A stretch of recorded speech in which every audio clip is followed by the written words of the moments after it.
Bienvenue dans 2 minutes, l'émission d'actualité poker qui n'a pas le temps.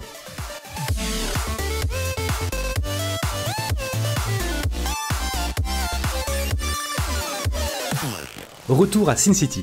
On commence avec une polémique en marge d'un des tournois les plus prestigieux du festival, le Poker Player Championship à 50 000 $ l'entrée. Une histoire de trahison entre Adam Hendricks et Tamon Nakamura, deux joueurs de high stakes. Habitué des hautes limites, Tamon souhaite participer au PPC et il demande un peu de stacking à ses amis, dont Adam Hendricks. J'aimerais vendre 60% de mon action, est-ce que ça t'intéresserait? J'ai toujours rêvé de jouer ce tournoi, mais c'est encore un peu cher pour moi. Ok, 2500 pour 5%, je t'apporterai ça. Mais au début du tournoi, aucune trace de Nakamura. Il ne s'est jamais présenté au tournoi. Tu ne t'es pas inscrit? Interroge Adam. Je suis désolé, répond Nakamura. Je n'ai pas réuni les sous pour jouer le PPC et j'ai perdu tout l'argent. Je te rembourserai, je suis désolé. Je suis le pire humain, j'ai trahi tout le monde. Adam conclut l'histoire sur Twitter. Malheureusement, le poker est un monde cruel. Il m'a arnaqué, moi et d'autres. À partir de maintenant, je posterai toutes les futures arnaques.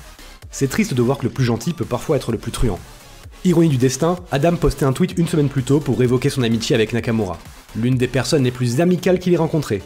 Morale de l'aventure, faites attention à qui vous prêtez votre argent. On continue avec une news un peu plus légère. Un joker est apparu au flop durant le jour 2 d'un tournoi à 1100 $ au WSOP. Le croupier aurait tout simplement oublié de vérifier son paquet de cartes lors de la relève. Aucun souci au final, la main a été annulée et tout le monde a récupéré ses jetons. L'histoire rappelle une partie de cash game avec Doug Puck et Dan Coleman, joué en 2015. Un flop inattendu était arrivé, As-Dame-Dame avec 2 dames de trèfle. Ce sont visiblement des choses qui arrivent.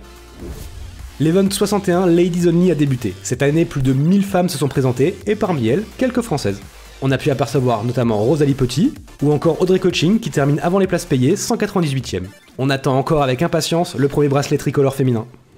Et on termine avec une petite promo sur Unibet à l'occasion du Tour de France. Jusqu'au 24 juillet et chaque soir à 21 h, un tournoi vous attend entre 2 et 20 €. Alors petite particularité, selon l'étape du parcours et son relief, vos tournois auront un format différent. Par exemple, si les coureurs traversent une moyenne montagne, alors le tournoi de la promotion sera un KO progressif.